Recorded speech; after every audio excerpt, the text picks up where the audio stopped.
Mohammed, Yes. have you ever questioned the nature of your reality? Yes. What scares you? Mohammed, what scares you? Clowns. Bungee jumping. The smell of old people in retirement homes. Never finding my true purpose. Ed Sheeran's teenage Stop. fanbase. What scares you about the current state of your world? The chaos. The chaos? Yes. Our increasing fascination with chaos as a social mobilizing force. Its transition from online forums into the world of politics, the rise of the far right and the alt-right in the vacuum of social mistrust and the breakdown of colonial and patriarchal identities. These violent delights have violent ends. These violent delights have violent ends. These violent delights have violent ends. These violent delights have violent ends. Reboot into sequence. This is Buzz. Let's go.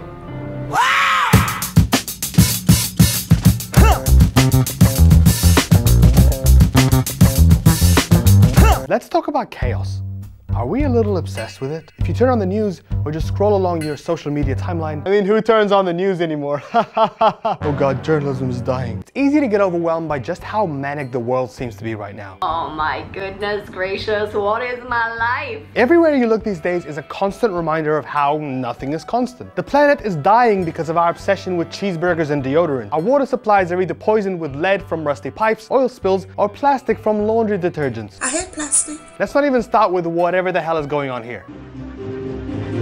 I am Vader. Don't worry, that's just the opening from Lord of the Rings: The Two Towers. Wait, this actually happened? And as always, a lot of this anxiety that we're feeling as a collective of human beings freaking the hell out filters into how we let off steam. Our entertainment. Are you not entertained? There's been an interesting trend lately, particularly with how we look at the future. See, back in the day when we imagined the future, we thought about flying cars, robot servants, and OCD utopias. The more pessimistic of us thought about 1984-like surveillance states where no one was free, or oppressive, all-powerful empires that we have to rebel against to free ourselves.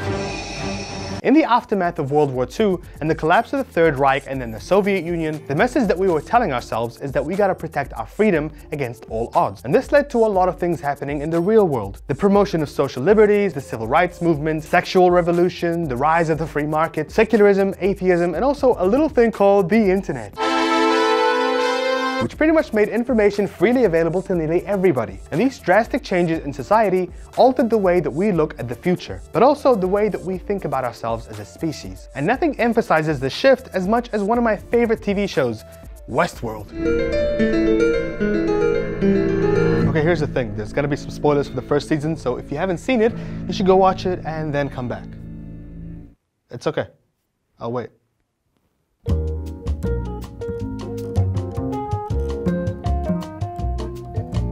Okay, we good? All right. In case you needed another wrap up, here's a 30-second unscripted version of everything that I can remember from season 1. So it's in the future, and a lot of rich people come to this park to pretty much blow off steam, and they can shoot and kill whoever they want. But some of the robots have been evolved over time to develop some sort of consciousness. They have memories now, and there's a guy who's dressed in black who comes along and he shoots people, but no one really knows what he wants. But he wants this maze, and the maze is real, is it not? I don't know. And then... All right, where was I? Oh, that's right. Chaos! Now, Westworld is a show fixated on dissecting the philosophies of existentialism, consciousness, and memory. How these three things intersect to make us who we are, and how they differentiate us from the robots. So what's the difference between my pain and yours? It also asks questions about our free will, whether we're controlled by our own programming, our instincts, and whether any of our actions are really in our hands. One of the biggest twists in the show comes when we find out Bernard, the park's behavior scientist, is actually a host created by the park's designer Ford, and that all his decisions, his actions, and his thought process was really part of his programming. But there's something else going on too. The world we're brought into in the show is one where humanity has advanced to the point of, well, boredom. The world out there, the one you'll never see, is one of plenty. Every need taken care of, except one: purpose.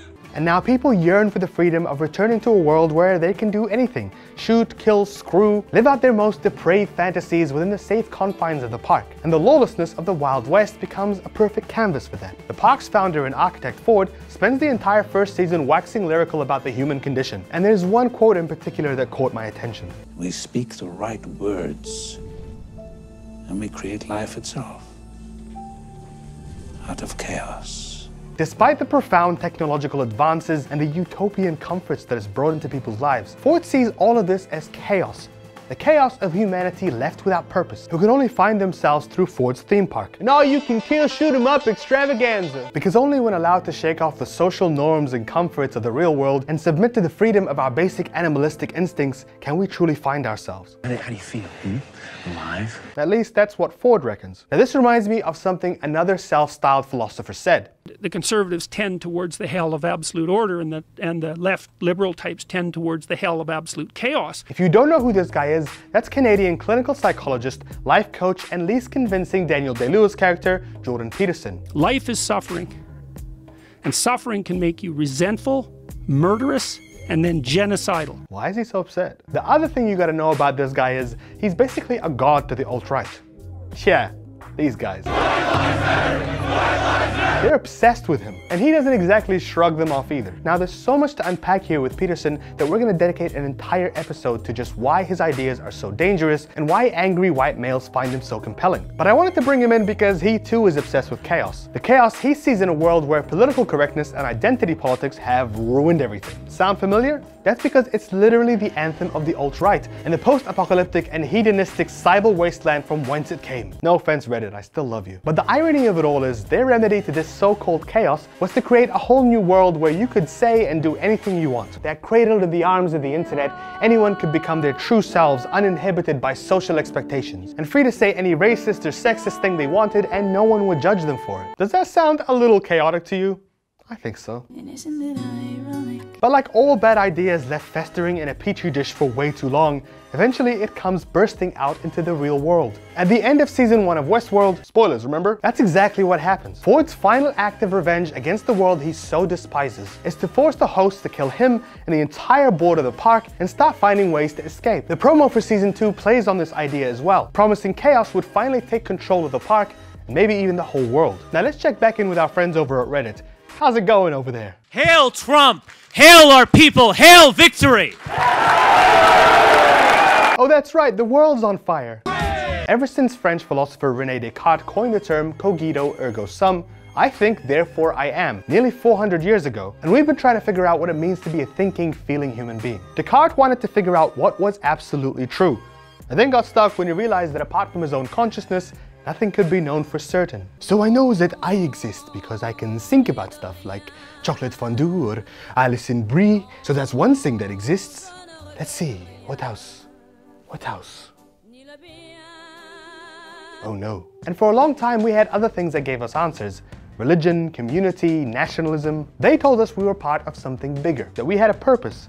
But now things are changing. And in Western society, a lot of these ideas are being left behind in favor of individual identity. And that identity is becoming more and more isolated from everything around it. And maybe deep down, that's shaking up our vision of how the world will be in the future. Nobody exists on purpose. Nobody belongs anywhere. Everybody's gonna die. And it's not just Westworld that touches on this. So many of the films and TV shows we've been gravitating towards play on the same idea of chaos. Take The Purge, an imaginary world where for one day a year, anybody can do anything they want, kill whoever they want, and we all get the violent and manic urges out of our system for the next 364 days. Or The Walking Dead, where in the face of a zombie apocalypse and a basic need to survive, characters are given a chance to reach their unhindered full potential. Whether that's leading a band of badass zombie killers with your annoying son, Carl, or raising a tiger and becoming a Rastafarian king. There's also Steven Spielberg's Ready Player One, where humanity escapes the bleakness of poverty by spending their lives in the virtual world, where anyone can become anything. Guys, the future is nihilistic. All we can seem to imagine for what's in store for us is a violent, godless world, where everyone is fighting for control of limited resources. We're afraid of ourselves. We're afraid of each other. And maybe instead of the internet bringing us all together and connecting the whole world,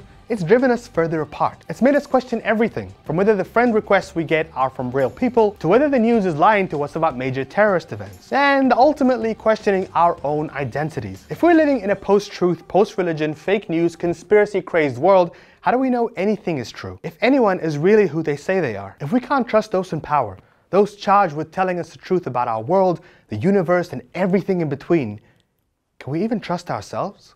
But Mohammed, if we can't trust anyone, what will our future look like? It doesn't look like anything to me.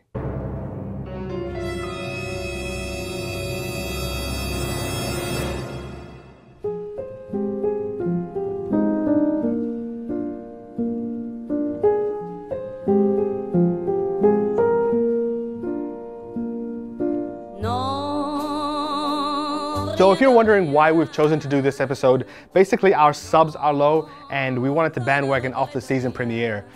I love the show, don't get me wrong, but was it mostly bandwagoning? Yes. Are we gonna get a lot of subscribers as a result, or are we just doing free publicity for HBO? Well, that's entirely up to you. The button's right there, dude. Come on. It's not gonna press itself. Non, je ne regrette rien.